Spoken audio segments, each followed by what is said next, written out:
वर्मा, कुछ गंभीर आरोप लगे हैं तो कांग्रेस की तरफ से कांग्रेस के शीर्ष नेतृत्व को सिर्फ ये कह देना कि सरकार का भी उसमें है, इनका भी संबंध रहा, उनका भी संबंध रहा, मतलब आप कह रहे हैं कि हमारी ही शर्ट मैली नहीं है, सबकी शर्ट मैली है, तो इससे तो बात नहीं बनती ना। अगर आरोप लगे हैं, कुछ गंभीर आरोप लगे हैं, एफडीपीएल एपी के आरोप लगे हैं और राहुल गांधी और राजीव गांधी फाउंडेशन को लेकर आरोप लगे, तो कांग्रेस की जिम्मेदारी बनती है कि देश की जनता के सामने।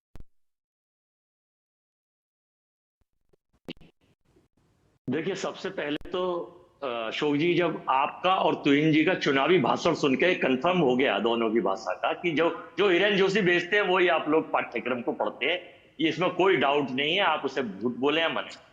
अब आपके मैं दूसरे सवाल का जवाब देता हूं। एक शेर सुन लीजिए कि गरीब लहरों पे पैरे बिठाए जाते हैं, गरीब लहरों पे पैरे बिठाए जाते हैं और समुद्रों की तलाशी कोई नहीं लेता।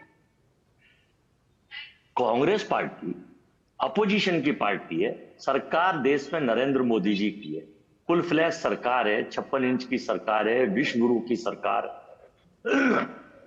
कौन है जार सोरास? क्या रिश्ता है नरेंद्र मोदी जी का इससे? क्या रिश्ता है सरकार से? सरकार को फंडिंग जार सोरेस करता, विपक्ष के नेताओं को जार सोरेस नहीं करता। हाँ, मैंने जो शेर सुनाया था, जार सोरास तो गरीब लहरें समुंदर है, अडानी साहब, उनको बचाने के लिए, उसको छुपाने के लिए भाजपा का पूरा टूल किट, उसमें एक निशिकांत दुबे उस टूल किट के मेंबर है और एक गिरिराज सिंह। अशोक जी, जब सरकार बनती है तो लोकतंत्र में गिनती जिसकी ज्यादा होती है सरकार उसकी बनती है। तो नरेंद्र मोदी जी, नायडू और नीतीश की गिनती ज्यादा थी, तभी तो इनकी सरकार बनी है। इनकी कम थी गिनती? आप हार नामे बताएंगे प्लीज? ज्यादा थी गिनती, इसलिए सरकार बनी है ना? बताओ ना अशोक जी। आप बोलिए, अपनी बात रखिए, आप बोलिए, अपनी बात रखिए। मैं कुछ बोलूंगा तो आप कहोगे बोलने नहीं देता, कि आपने शुरुआती हम पर, मेरे पर निजी हमले से की थी, लेकिन मैं आपको रोकूंगा नहीं। मैं आपको, सुनिए, मैं आपको रोकूंगा नहीं। आपके सवाल आप बोल लीजिए, उसके बाद जब मैं आपको एक्सपोज करना शुरू करूंगा तो भागिएगा नहीं, बोलते रहिए। मैं अभी आपको समय दे रहा हूं, मैं आपको समय दे रहा हूं, क्योंकि मैं आपको समय दे रहा हूं, मैं आपको समय दे रहा हूं। मेरे से सवाल मत पूछिए, जो बोलना बोलिए, मैं आपको रोकूंगा नहीं, फिर एक्सपोज करना शुरू करूंगा, भागिएगा नहीं। बोलिए। हमें भागना होता तो आपके पास ना बैठते हैं ना आते। बोलिए बोलिए बोलिए बोलिए, हम आपको भगाते हैं। बोलिए। तो जब सरकार बनी नरेंद्र मोदी जी और नीतीश और नायडू के सहयोग से, तो उनके पास संख्या बल था। आज संसद में एक झूठ भाजपा का इनके टूल किट का एक्सपोज हो गया कि वो स्वराज का नकली पोस्टर लेके जार स्वराज का अकेले गिरिराज सिंह खड़े हुए थे, और दूसरी तरफ 70 एमपी अपोजिशन के, देश का 70% दल खड़ा हुआ था कि अडानी मोदी देश बचाओ, भारत से इनके क्या सब। तो ये जाहिर हो गया कि जिसके पास संख्या बल है उसकी बात सत्य है। किसी के टूल किट चलाने से, वो गिरिराज किशोर चाहे टूल किट के मेंबर हो, निशिकांत दुबे हो, अडानी साहब बचेंगे नहीं, क्योंकि पोल जो खुल रही है। और कौन है जार सोराज? ये सरकार को कितनी फंडिंग कर रहा है, क्या रिश्ते हैं इनके? पहला क्वेश्चन। दूसरा क्वेश्चन, बिन बुलाए पाकिस्तान चले जाते हैं बिरयानी खाने, क्या रिश्ते हैं पाकिस्तान से? तीसरा क्वेश्चन, चाइना कम्युनिस्ट पार्टी से क्या रिश्ता है भारतीय जनता पार्टी का? इनकी जातीय, सरोज सिंह इनकी एमपी, अरुण सिंह इनके एमपी एक डेलीगेशन लेके गए थे, और चाइना ने सबसे ज्यादा फंडिंग गुजरात में कर रखा है, बताएंगे? अजीत डोभाल का बेटा डायरेक्टर था, उसे बताएंगे? दूसरा, तीसरा रिश्ता, जार सोरेस में सरकार से किसके रिश्ते हैं?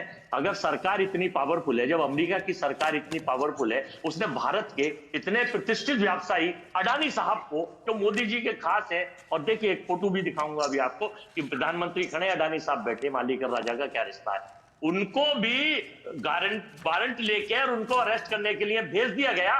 तो आपके जार स्वराज आतंकवादी है, जार स्वराज भ्रष्टाचारी है, सरकार गिराता है, इसका मतलब मोदी सरकार कमजोर है, इसका मतलब जार स्वराज बहुत बड़ा आदमी है, उसके खिलाफ ना कोई वारंट है ना अरेस्टिंग है। अरे अरेस्ट करिए और बंद करिए, उसे जेल भेजिए, उसे लेके आइए, चलिए, और इसके खिलाफ जो भी उसके संलिप्त पाया जाए, जो भी विपक्ष का या पक्ष का उसके साथ पाया जाए, उसको भी जेल भेजिए। ओके, आप भेजेंगे, ओके, ओके, केवल अजय वर्मा, हो गया अजय वर्मा, हो गया। मैं बिना रोक टोक के बोलने दिया, हो गया। अब अगर जब मैं बोलूंगा और अगर कोई लोग, अगर मेरे अपनी टीम को निर्देश है, अगर मैं बोलना शुरू करूंगा, पॉपकॉर्न की तरह कोई उछलें तो उनकी आवाज बंद कर दीजिएगा, क्योंकि मैं बड़े ध्यान से सुना। अब पॉपकॉर्न की तरह उछलने वालों की आवाज बंद कर दीजिएगा, क्योंकि मैं देश की जनता के सामने फैक्ट्स रखना चाहता हूं। हो गया, चलिए, हो गया अजय वर्मा।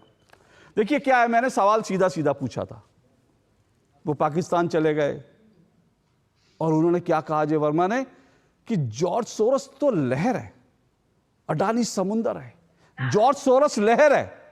मतलब कितने प्यार से जॉर्ज सोरोस को बचाया, लहर है।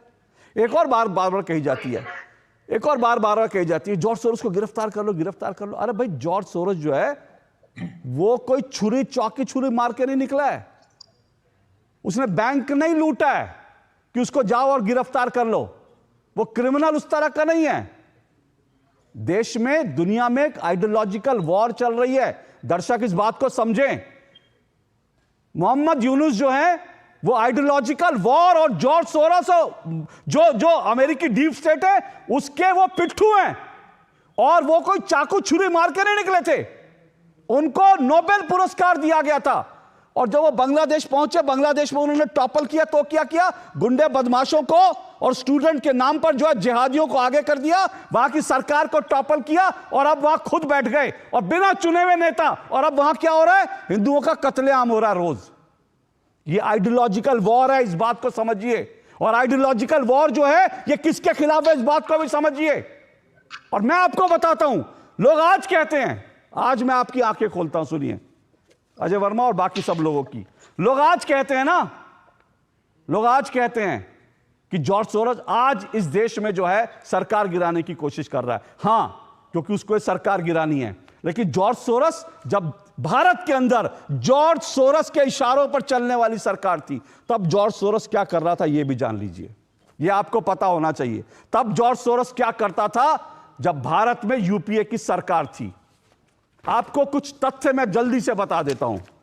भारत के अंदर साल 2011 में कम्युनल वायलेंस बिल नाम का एक कानून ड्राफ्ट किया गया था, और आज मैं इस बात को डंके की चोट पर कह रहा हूं, इस बिल को जिन्होंने ड्राफ्ट किया उसमें 32 लोग थे, और वो 32 लोग चुने हुए नेता नहीं थे, वो 32 लोग जॉर्ज सोरोस के पिट्ठू थे, जिन्होंने कम्युनल वायलेंस बिल को ड्राफ्ट किया था, जो सोनिया गांधी की जो एक कुंडली थी, उनकी जो मंडली थी, उस मंडली ने ड्राफ्ट किया था कम्युनल वायलेंस बिल। और जानते हैं उस कम्युनल वायलेंस बिल में क्या था? उस कम्युनल वायलेंस बिल में यह था कि जो भी दंगा भारत में होगा उसके लिए हिंदू दोषी माने जाएंगे। अगर किसी हिंदू महिला का बलात्कार होता है तो फिर उसको बलात्कार नहीं माना जाएगा। अगर किसी मुस्लिम महिला का बलात्कार होता है तो वो जो है हिंदू उसके लिए दोषी माना जाएगा। उस बिल में यह था कि अगर कोई दंगा होता है तो जो है मुसलमानों की बात जो है सिर्फ मुस्लिम जज सुनेगा, हिंदू जज सुन भी नहीं सकता।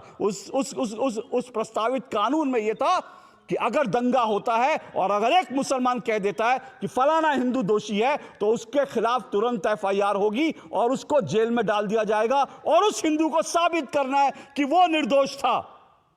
कानून साबित नहीं करेगा, उसको साबित करना कि वो निर्दोष था। तुरंत जो है वहां पर न्याय होगा, और न्याय क्या होगा? हिंदू को उठा के जेल में डाल दिया जाएगा और मुसलमान जो है उसको माना नहीं जाएगा। ये कम्युनल वायलेंस बिल 2011 में बना था, और इस बिल के पीछे दिमाग जानते हैं किसका है? इस बिल के पीछे उन 32 लोगों का दिमाग था जो जॉर्ज सोरोस के थे। सोनिया गांधी टॉप पे थी, और इस बिल बनाने वालों में हर्ष मंदार शामिल था। और वह हर्ष मंदार कौन है? वो जॉर्ज सोरोस का आदमी है। ये वही हर्ष मंदार है दिल्ली के अंदर जिसके जो चिल्ड्रंस होम थे उस पर छापा पड़ा था, उसमें छोटे छोटे बच्चों का कन्वर्जन हो रहा था। आज भी वो केस चल रहा है। ये था जॉर्ज सोरोस का पूरा। और इसीलिए इस जॉर्ज सोरोस के इशारे पर राहुल गांधी कहते हैं हिंदू हिंसक होता है, संसद के अंदर कहते हैं हिंदू हिंसक होता है, क्योंकि जॉर्ज सोरोस ने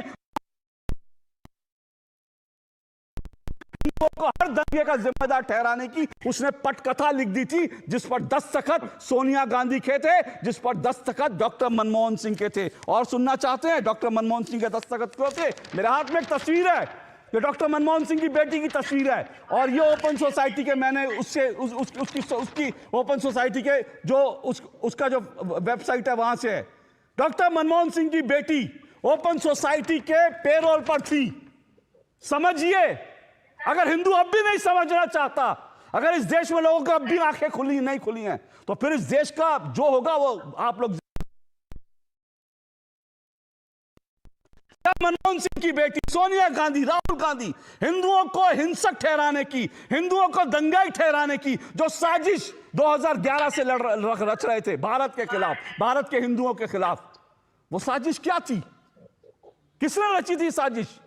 वो तो भला वो कानून पारित नहीं हो पाया क्योंकि देश में विरोध हुआ, वरना हिंदुओं को इस देश में कोई उंगली उठाता हिंदुओं को जेल में भेज दिया था, तुम दंगाई हो।